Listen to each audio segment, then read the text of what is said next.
We keep our eyes on the prize, baby. Bubba. Prize picks code CLNS to get $50 instantly after you play your first $5 lineup. Prize picks. It's good to be right. You're over there with a young Sacramento team that ain't never smelled the playoffs. Ain't never smelled any kind of success. So you got to do unorthodox shit to get them going. How do you do that with a veteran locker room? How do you implement and gain the trust of a Brunson, of a Bridges, of a OG, of a KAT, how do you gain the trust of those guys who, quite honestly, been around the league for a while, right? We're talking about guys that have won at some of the highest levels: Brunson, Bridges, Hart, all those guys, right? KAT has been in Western Conference Finals in both conferences, right? So that's my question to y'all. Like, he has to do those things with a young team to motivate them. How does he come over here and motivate us? The first thing he better do, AllBall, he better go grab a t-shirt. They scared, but I'm Go grab you a t-shirt, Mike Brown. Tell him. scared, but I'm not. Get that t-shirt. Take a screenshot, and on your phone, when you take the screenshot, you can actually click the QR code in your phone in your album. Go get a shirt. You know how bully y'all into getting a shirt. Go get a shirt. Get a shirt, man. The coach Mike Brown was in Sacramento. It ain't working over here. The antics and all. I think, for him to gain the respect of a team like this, so man, show your basketball IQ, put us in a position to win, let's play better defense. It just makes sense. Like I said, show why you were picked to be this coach.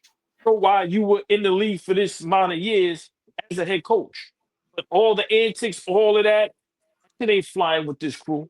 It definitely gonna fly with this fan base, Flea. We New Yorkers. We see right through that. Get your ass over here and coach. Straight up. He comes out to the media and says, Brunson got to be better, man. After the first 10 games, Brunson, I love what captain is doing, but he got to be better. There's gonna be things that make us uncomfortable. I thought that was great from Nick just now. Big shout out to Nostalgic Nick. I'm just talking about certain things that could happen throughout the season. If we don't come out and Brunson is dog shit on defense, but Tibbs is not under lock and key from the Godfather, Mike Brown is coming in here. I can talk how I want to talk. This nigga's not good on defense. He got to take his own advice. Touch the paint, bro. If Brunson ain't playing defense the way you like, you got to be able to call him out. Whatever it is, even on offense, if you're not going to be able to play defense like that, we've seen his games. I think he had the most double-digit assists of his career last season. So if you're not going to be able to do these things, I think they would ended up like 9-4, and they could have won 2 more of those games. They were close. But Ray, cut it out, Ray. You know what I'm asking right now. How are we going to feel about that when Mike Brown comes out and calls out our guy? How you going to feel? When was the last time coach did that to the best player on the team? No matter what team it was, whether it was a dog shit team or the best team in the NBA. I would say Chris Finch last season. He was talking about how Ant-Man was on defense early on, or it was either early on or in the playoffs, and he came out and said Ant-Man got to be better on the defensive end. He hasn't been good, and I think he kind of answered the bell. That's the only one that jumps out at me though, OG. But other than that, I can't call a star player being called out by his head coach in recent memory. Udoka, I think Udoka kind of called out Tatum, Brown, anybody that year when they went to the playoff. I mean, that year when they went to the finals, maybe that. But he's a more aggressive version and gets to the point of Mike Brown. Udoka when he's in the press conference. When he's in that mood, he ain't playing any games. He called LeBron a bitch. I think Spoelstra does it with Bam and the rookie kid. So there's some guys that, and then you have the other opposite end with I understand what you're saying that the era is not like that. Steve Kerr doesn't do it. Is that what you're getting at? Where it doesn't happen like that? No. Y'all both making great points. But thing about the coaches that y'all are saying, they the teams that they did this on, they might have been there for a couple years and they had that rapport and that relationship with those players. I think Mike Brown, that would be a dangerous game to play. Like I said, it may sound messed up, But yes, I would like a great coach to hold players accountable. But we have to be careful with Brunson. Um, he saved us $100 million. People was going to continue to just gloss over that. I'm not saying he shouldn't be held accountable, but I don't think Mike Brown has the cachet to come out and go straight up Brunson.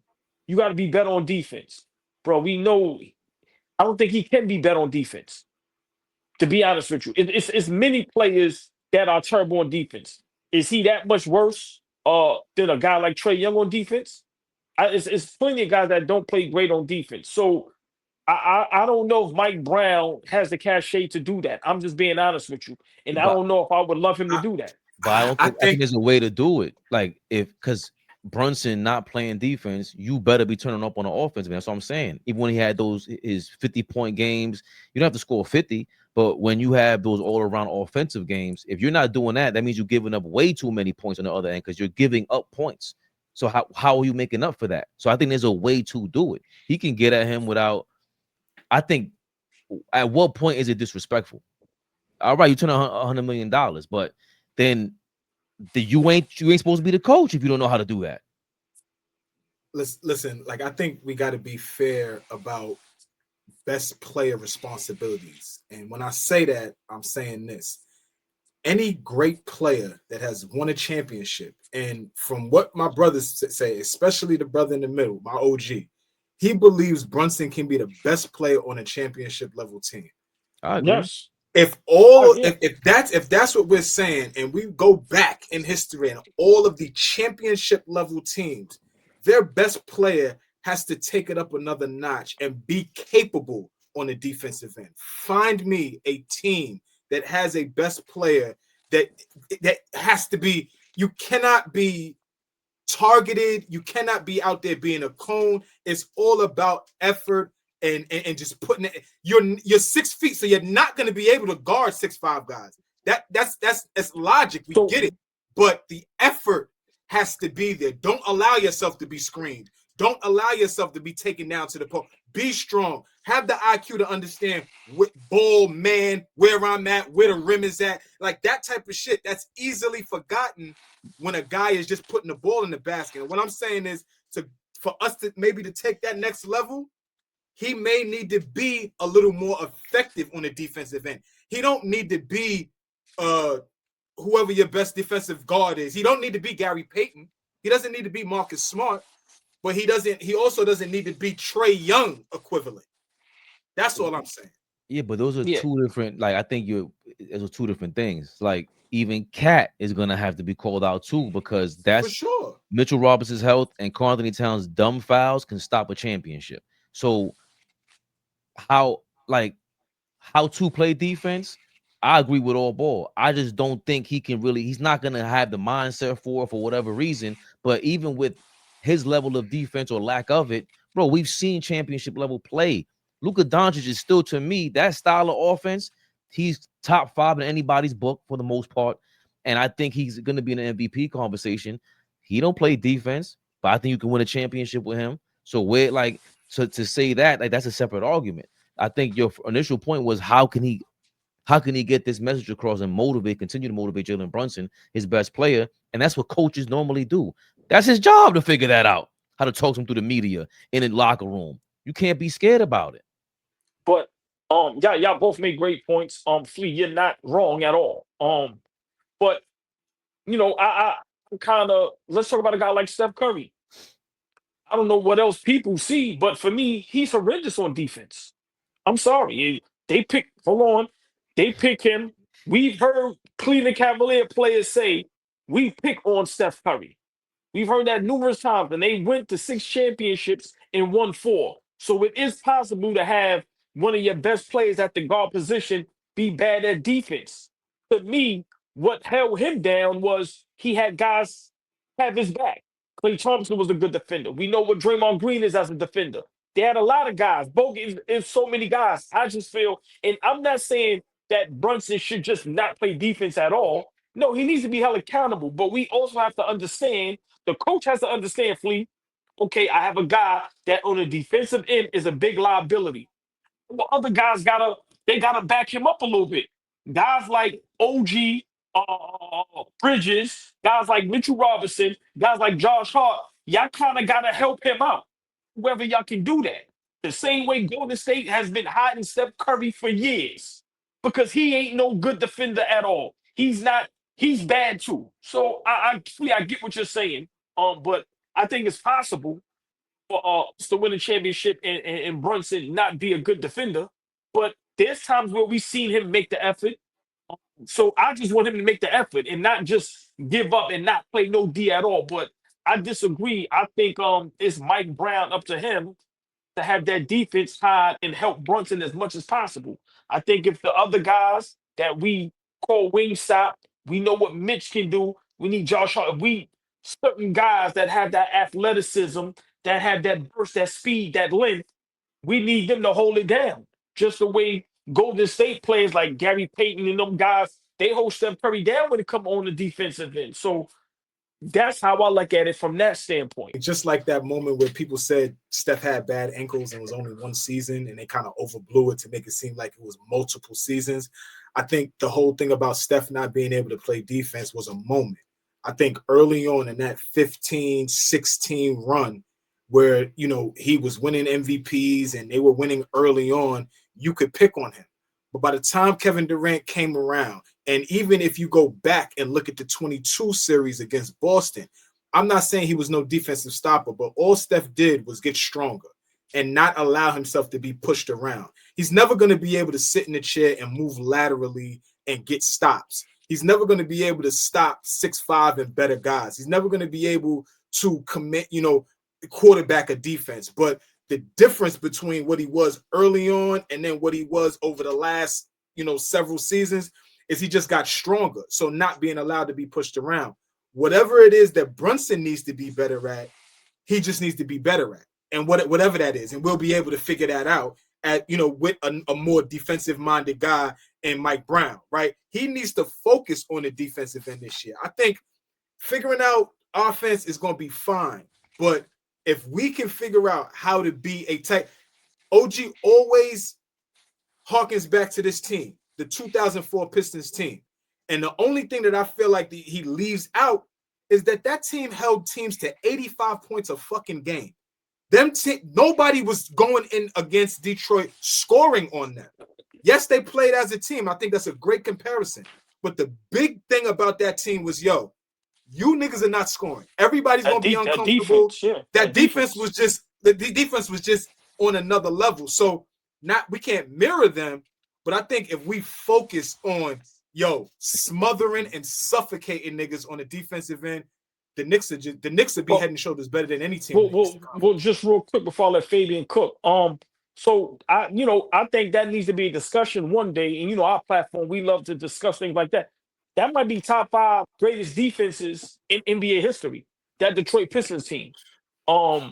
With guys like Wallace, Prince, like they had some dogs on there. So for me, I just feel like the defensive IQs of guys like OG, Mikal Bridges, guys like Mitchell Robinson. We know guys like Josh Hart, when he puts his mind to it, he can be all over the place. I think those guys need to come up with some type of wall to hide Brunson and hold it down. Like I said, the way Golden State has done for so many years with Steph Curry. Flea, I agree. Until he got. But what you're saying is right. But what you're saying is right. Right, and I think that's up to Mike Brown for those guys to have that talk. Like, listen, this is what it got to be. And I think if we get that together, I think it's no stopping us. Yeah. I also think with the Pistons defense, it's like, who is their weakest link on the defensive end in that starting 5? Probably Richard Hamilton.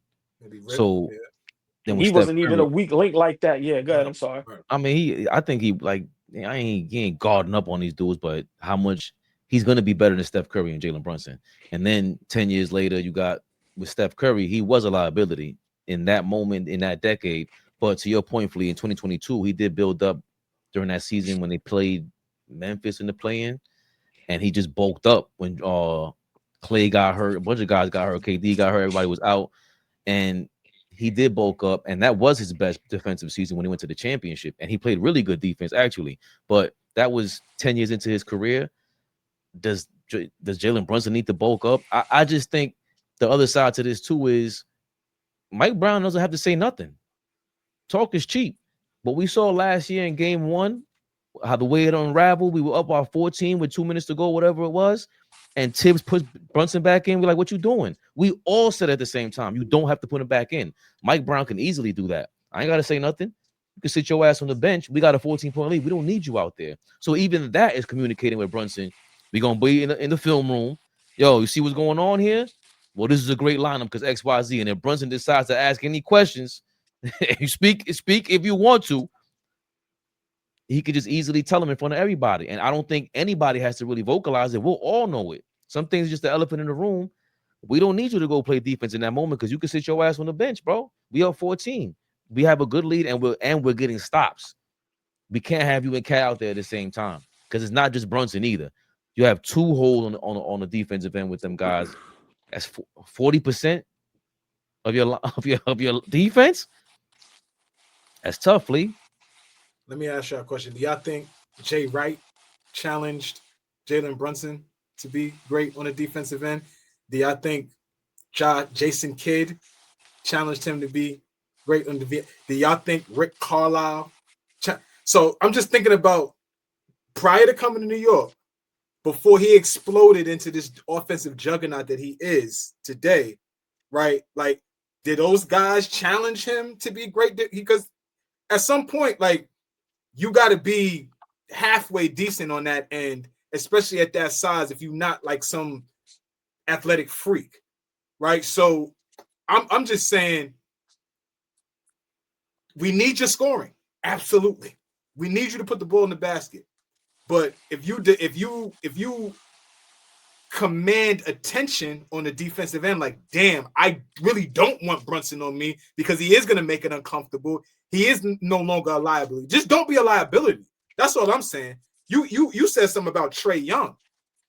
People see Trae Young in front of them, they start licking their chops. It's like, yo, give me the mouse in the house. Send the rock this way. Right? I don't want that for Brunson. And we saw that on a few occasions during the playoffs. So that's all. It's not nothing that can't be fixed, and we don't have to, like, stay on this. I'm just saying. No, what are ways that we can be better than we were last year? But I like what you're saying because to me, as you say that, like you said, Carlisle, Kidd, Jay Wright, okay, 2 or 3 of those already gonna be known as more legendary than Mike Brown, and none of them got Jalen Brunson to play defense. So that doesn't matter to me. He's still been in 2 two conference finals and should have been 3. That adheres more to what me and AllBall are saying. Yo, we can win a chip with this dude with all his flaws. AllBall TV. They scared, but I'm not. They don't like comentario. Y suscribe.